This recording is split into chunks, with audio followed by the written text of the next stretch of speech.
Yo, what's going on, everybody? Happy Monday. It is time for the 10 Minute Mailbag, the MLB The Show fan favorite series, if I do say so myself, in which I take user questions, viewer questions, fan questions, and I answer them. I'm trying to get you guys, I don't know, helpful information? I hope it's helpful. It would have been helpful to me. And that's why I craft this series the way I do. When I was starting up in the community, something like this did not exist. I had questions, but I did not have answers. Hopefully these answers get the job done for you.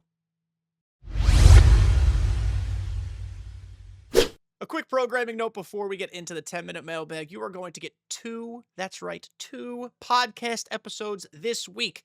One on Tuesday featuring Scan, Drew, and Julian. Three of the homies. We talk about all the content debauchery going on. And then another one on Wednesday with Nutsy and Cubs Fan, where we continue talking about all of the content debauchery. I felt like the content drop last Wednesday was so bad that it required bringing in the heavy hitters. So the content creator Avengers are here, and we're going to hopefully just, I don't know, sort through it with everybody. And yeah, so just so you guys know. And then, of course, videos Thursday and Friday. But enough chit-chat. Here we go. 3, 2, 1, begin. Our first question comes from Scott, another one of the homies. What is the ideal gap between program card overalls and pack card overalls within the Power Creep? Seeing program cards start at 87, 88 just feels so pointless. Yeah, it is a slap in the face. And I know that sounds aggressive, but it truly is. To give us an 87 overall or an 88 overall in June.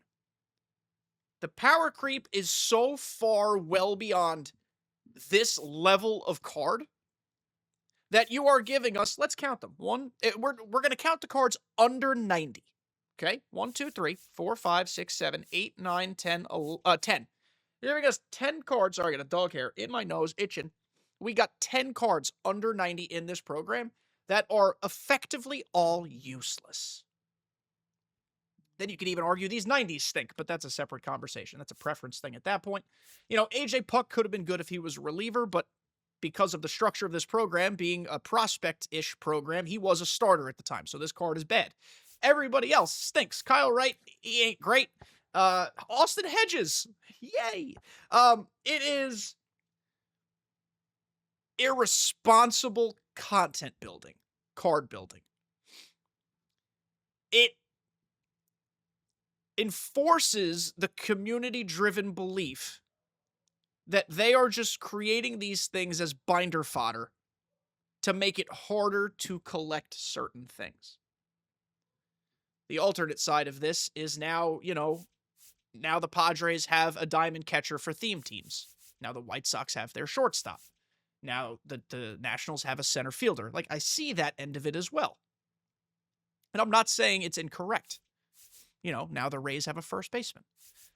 But there is nothing wrong, and we talk about this a lot in the Tuesday podcast, so please come back and check it out. You can still give us these players and these cards, just elevate the floor. It is time for the floor to be raised, and it is incredibly frustrating that it's simply not. We're still getting garbage cards in June. The Power Creep is supposed to creep. That's the point of it. But if the best card available via packs right now is Vladimir Guerrero Chase card 95, we should not be receiving 87, 88s right now in June. It's ridiculous. It's a bad look, and it inspires negative feedback from the community. And I know our community can be very reactive. Most communities are.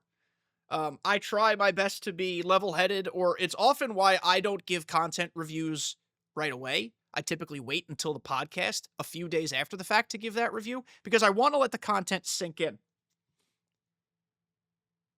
This content drop, though, was really poopy. Really, really, really poopy. And yeah, so that's that. Guys, I got to pause for 1 second. I've never done this before in 10 Minute Mailbag. Let me pause real quick. I'll be right back. Sorry, everybody. I don't know if you guys could hear it, but my dog was going nutso ballistic upstairs. I had to go check on her. She's fine. Now let's continue. Okay, here we go. We're back like we never left. Next question. Scott, thank you. That was a good question. Next question comes from Fallen Silence. Ooh, what a spooky name. I feel kind of dumb asking this. There's no such thing as a dumb question. But is it normal to hit better on Hall of Fame than on All-Star? Talking for offline play mainly. I tend to play all my Conquest games on All-Star because that's usually where I am in online play, and I struggle to hit. But I recently gave Hall of Fame a try, and it seems to be more locked in on the pitch speeds. So, that's an interesting question. And, I mean, is it normal to hit better on Hall of Fame than All-Star? Probably not, but that doesn't mean something's wrong. It's important when comparing online to offline pitch speeds to remember that offline is going to be your smoothest gameplay. It's intended to be crispy. Online gameplay, however, deals with connection.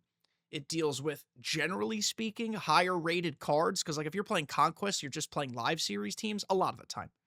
So, it actually is reasonable to be better on Hall of Fame because that Hall of Fame pitch speed is probably right where your wheelhouse would be because that's kind of what All-Star is on online. Does that make sense? Like, based on connection and all that kind of stuff? I have also found that sometimes why I struggle in modes like BR or events on All-Star is because the PCI is so damn big, it makes you feel like you can hit everything. And I actually think it removes your element of patience. Like, you could tell yourself, I'm going to be patient. I'm going to be patient. I'm going to do my best to not swing at everything. But then you see the size of the PCI and a slightly slower pitch speed, and you're like, I can hit this a mile. And then you weakly roll it over. Or it's a ball that falls out of the bottom of the zone. Or it's, any number of things. So, All-Star is like essentially your base level out of the box pitch speed. But some people who, need to be reinforced to be patient, Hall of Fame's probably better. That's sometimes my case. Hall of Fame was never my pitch speed until maybe like even a couple years ago. Like, I always made World Series, but Hall of Fame was still a grind. It wasn't until maybe last year, the end of the year before, where I was like, oh, Hall of Fame is my difficulty. So it's not abnormal. I wouldn't say that, but it is unique. There's nothing wrong with it though. I would try to go up a level now. See what Legend feels like. See if Legend locks you into Hall of Fame. You never know. That'd be my suggestion. Next question from Cliff. Thank you for your question, by the way, Fall in Silence. I am new to the show this year. Welcome. Thank you for being in my comment section. I hate to use the term anxiety, but I feel it's the best term to describe it. When I play online, I have major anxiety when batting. I will chase things I shouldn't, and then the biggest problem is over movement of the PCI. What suggestions to a new player would you make to try to ease that anxiety when playing online? I understand where you're coming from. Hitting is hard. It is. It simply is. So, I would say there's a couple things, and this is not a hitting tips video, but I always include these when I do hitting tips videos because I think nobody talks about the mental side of things enough. First of all, use swings you like. I know you're new to the game, so you're feeling things out, but use cards you like. Don't just look at what the best attributes are. Feel it out. Try guys out, and when you like someone's swing and the ball feels good coming off their bat and you feel comfortable, go, okay, that's my guy. Put him in my lineup. The second thing, I want you to try something called the 15-pitch challenge. I've done a video on this before. I am happy to reiterate it now. The 15-pitch challenge is where when you go into a game, probably more of a ranked game, but BR and events, I guess, can count as well. And you say, I am going to make the pitcher throw at least 15 pitches this inning. And I'm going to make them do that every inning. So how do you accomplish that? You have to be patient. You can't swing at everything, because if you swing at everything, you're going to either strike out on 3 pitches or you're going to weakly put balls into play. So you have to sit one pitch, one spot, and not swing until you get that.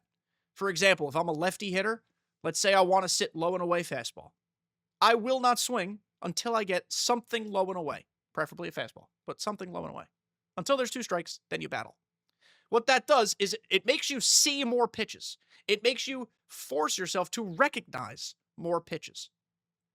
And just generally speaking, it's a good practice because it gets the pitcher out of the game sooner because they're throwing more pitches. And then by sitting in one location, one pitch, one spot, when you swing, if you're recognizing it correctly, you will be doing more damage because you're primed for it, both mentally and with your PCI. So while hitting can be nerve-inducing, it's all about your approach. You don't have to swing at every pitch. There's a reason you get 3 strikes. It's fine to let the first pitch fastball go down the pee-pee hole. I don't necessarily recommend it, but it's not the end of the at-bat if you let that pitch go by. You're going to get more pitches to hit. It's not like Major League Baseball where they always say you only get one pitch to hit per at-bat.